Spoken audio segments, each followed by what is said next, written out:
All right, hello there. Today is what day is it? Today, I believe it's Friday, um, June 16th, about 2 in the morning right now, and I'm making phone calls to clients back in California. And basically, I wanted to shoot this video, talk a little bit about past few days, my adventures here in Taiwan, and also talk about one of the things that sometimes you have to do as a digital nomad is make phone calls back to wherever your coworkers are or your clients are. In this case, for me, right now I'm in Taiwan. Most of my clients are in California, and so sometimes when I have to make my monthly reporting calls, I have to do it at 2 in the morning, which is not a lot of fun, but it has to be done. So basically, just a quick update on my trip. Past couple days, I went on some cool adventures. I've been, as I talked about in my last video, I think, I've been trying this work schedule of waking up at 5 in the morning and then working all the way to like 2, 3 o'clock. And then using the rest of the day to go out there, adventure, and explore. And so far, I think the schedule has been working really, really well. I think if I could keep that up, it's definitely a perfect schedule to work like 8, 9 hours like that in the morning and then have the rest of the day to go out. I have a feeling that that's going to get a little screwed up right now because I have to, stay up tonight till probably like 3, 4 in the morning making phone calls. Which, this is something I want to talk about, is trying to figure out what kind of schedule you can have if you do have to make a lot of phone calls, or if it's, periodic, then what you could do, some of the tools you could use, yeah, as far as figuring out what's the best time to make the phone calls, all that. Anyways, so past couple days I went to see some cool things. I went to this city called Elan City. It's like one of the larger cities in this county of Elan. Not exactly my kind of town. It was like, even though this is a very nature part of Taiwan, there's a lot of mountains nearby and there's smaller towns. Elan City, in my opinion, was a little bit too populated for being surrounded by nature. But that's just my opinion. Basically, I rented a scooter for a whole week here, and I've been riding around to different areas. So a couple days ago, I decided to go to Elan City. But if you're looking for anything, if you need to buy something specific that is kind of hard to find in small towns, I'm pretty sure Elan City has it. Definitely has a lot of different kind of stores, little malls and stuff.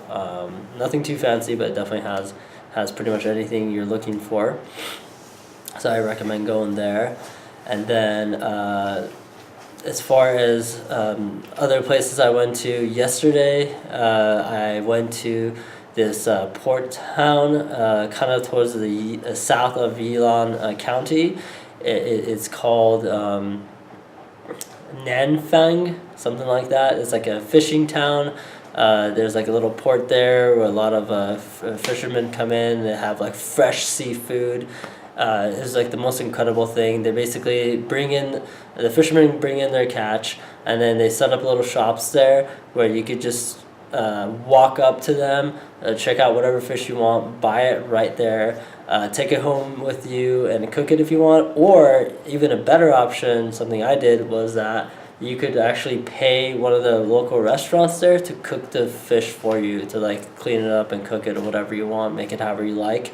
And so you could basically buy fish that was just caught, give it to someone else to make it for you right there and eat it. So highly recommend doing that if you ever come to Elan County. Go to Nan Fong and go get yourself some fish and have a restaurant cook it for you. I think it was like 100 Taiwanese dollars, which is equivalent of, I have no idea how many dollars, like maybe $3-4 to have it cooked for you, something like that. It's really cheap.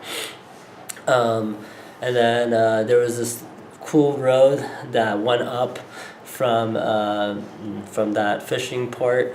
Basically, it went up to this observation deck. About 15-minute, 20-minute scooter ride. I would say that it's definitely worth going up to the observation deck. It was this incredible view, but it was a little bit of a dangerous ride going up. So I think it's probably a road that you would want to take like an actual full-size bike, or maybe like a car would be probably a better idea, because there's a lot of bigger trucks on that road. So I didn't go up too far. I just went up a little bit because I just didn't really like the feeling of having 18-wheelers pass me or pass on the other side while I'm on a scooter. So yeah, that was amazing view. So again, if you ever come to Taiwan and you're visiting, go do that. Go to that fishing port. Go to the observation deck. Let's see what else. Also on the same day, went to the beach. It was pretty interesting. There was like no other person actually going into the water and swimming. Most of the people were just walking on the sand next to the beach, even though the weather was like 90-something degrees. I'm not sure, maybe it's a cultural thing. I'm not sure why it was, but not too many people wanted to go in the water. But I went for a little bit of swimming, cool down. It was really amazing. Highly recommend doing that too if you ever come here. So yeah, overall, good time. I think having the schedule of working early mornings and enjoying the afternoon definitely works out pretty well. I'm going to try to maintain this for next week, and hopefully going into the weekend. Looks like I have to work this weekend just to keep up with things too, which is okay. But yeah, I will try to keep the same schedule this weekend as well. So something that I wanted to talk about is making phone calls when you're a digital nomad. What are some of the things that you need to do? So basically, for my company, what we do is we manage a lot of accounts, like advertising accounts, and I have to do monthly reporting calls with clients, and which is not too bad. But if you have a few different clients, it could definitely be something that's kind of time consuming. And if I'm in California, it's not really that much of a problem. I just set up the calls for the usual time. Just whenever I have an opening, set up a time and make the call. But when I'm over here overseas, making those calls could be a little bit tricky. Sometimes clients are used to having calls like in the morning. So in this case, I have a client that likes to do calls around 9-10 a.m., which happens to be about 2 in the morning Taiwan time. I think that definitely one of the recommendations I have is, if it's possible, try to figure out what time kind of makes sense with your schedule, as far as like if you wake up really early in the morning, like 4 or 5 in the morning, you could set up calls. If you have clients in somewhere in the States, if you're if your clients are in the States and then you're overseas in Asia, then usually I think the best approach is probably set up the calls for their afternoon, around like 4 o'clock, 5 o'clock their afternoon, if it's possible, and then you just have to wake up like 5-6 o'clock in the morning. Which in my opinion is not that bad to do, especially if you have the schedule of working early in the mornings, going out in the afternoon, and then you can make the phone calls. And then if you're a night person, obviously you could, if you like working at nighttime, then you can set up the calls for the morning, wherever for the U.S. time, and then work at nighttime over here. So like 2 in the morning, 1 in the morning, and make the phone calls. So I guess it really depends. I can't make specific recommendations for when to set up the phone calls, because it all depends on where your clients are and where you're at. But it's something that I would say requires a lot of logistics, and you have to really think about time. So right now it's about it's 1:16. I have a 1:30 a.m. call for back in LA, their time, and Taipei time, or Taiwan time, is right now 2:16 a.m.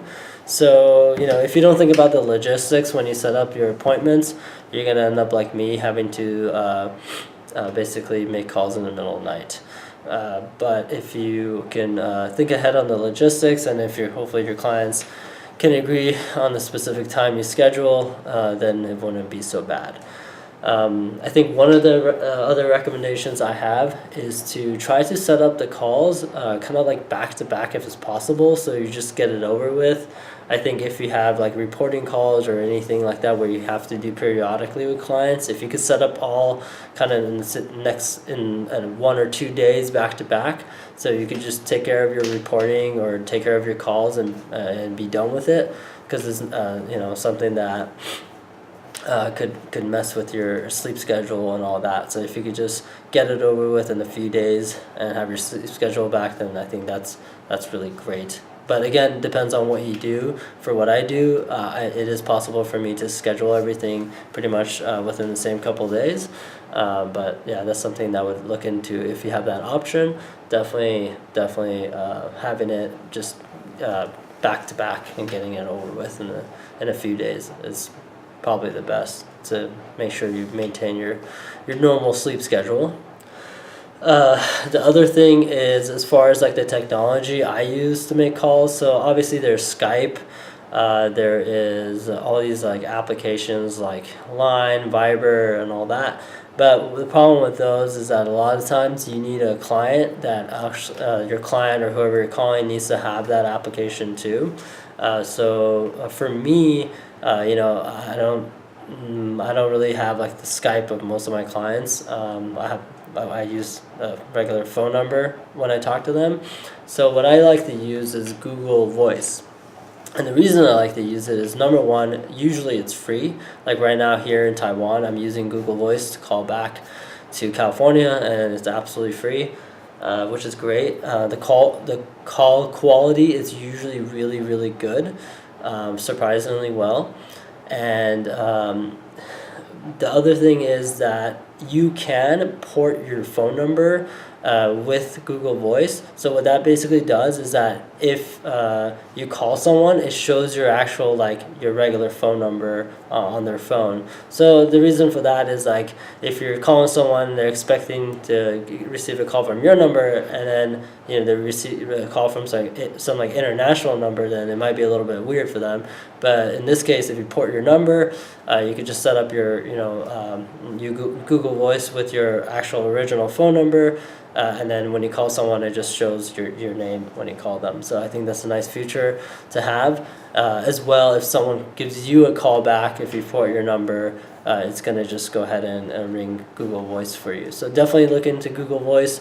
Look at porting your number with Google Voice. I think as of 2016, if you have Sprint, the porting is already set up. Like, you just have to basically do like a confirmation check mark, and the porting will work. So I think definitely having Google Voice, big plus. Let's see what other recommendations I can make. If you will have to make calls in the middle of the night, and you have been sleeping in a normal schedule, I think like it's important to get good sleep beforehand. So what I did today is basically I came back around 8 o'clock and took a 3-4 hour nap, so that way I got plenty of sleep before I have to do all my phone calls. So I'm bright awake and full of energy and able to think and talk clearly with my clients, which I think is really important, to be able to give them all your energy, and make sure you're not super tired because you stayed up all day and all night, because I don't think that will go well at all. So yeah, that's one thing. Just take a nap beforehand for a few hours or something if you have to make middle night calls. Another thing is another tool I use definitely for setting up my phone calls is Google Calendar. The good thing about Google Calendar is that there's an extension on there you can add. I'll put all this stuff in the link in the description below, but there's an extension you can add to Google Calendar, and what it does is that it shows all the different time zones. So when you make an appointment for, like, let's say 11 in the morning LA time, it actually shows you on your side, it'll show you what time it will be over here. checking my messages. Yeah, so this extension will basically show the time over here. So whenever you're setting up appointments, you don't have to keep on like looking at some other application to figure out what time it is here when you have that appointment. It just automatically shows it on the Google Calendar, which is pretty sweet, I think. And obviously Google Calendar, you could send the reminders. Whenever you have the call or whatever, it'll 10-minute reminders, 1-hour reminders, and then you could invite your clients to the appointment, so they get a reminder also before the call. Overall, I think I really recommend Google Calendar. If you're not using it, you should be, especially if you're a digital nomad. It really helps with like the time zones and everything like that. So yeah, that's another tool that I think comes in handy. But overall, yeah, sigh. It's definitely tough making calls in the middle of the night, and having a messed up sleep schedule is not fun, but something that we have to do as part of our job as digital nomads. So I guess it's all part of the experience, and yeah. That's pretty much all I had to report in on, and I hope this topic kind of helps you guys if you guys are thinking about how you're planning to make phone calls, or if you already are a digital nomad, maybe this will help you look into things like Google Voice, or like Google Calendar, things like that. I will make another video soon. I plan to do some adventuring in a couple days. I have to do a lot of work for the next day or two. But yeah, I'll make some videos on my adventures. And I think I'm planning to start taking my video camera outside, so that I'm not just talking about the places I go to. I want to actually shoot some videos. But I don't feel like doing much editing, so they're probably going to be really bad edited videos. But at least you get to see a little bit of what it looks like out there, just for inspiration purposes, I guess. So yeah, that's all I have for today. Take care.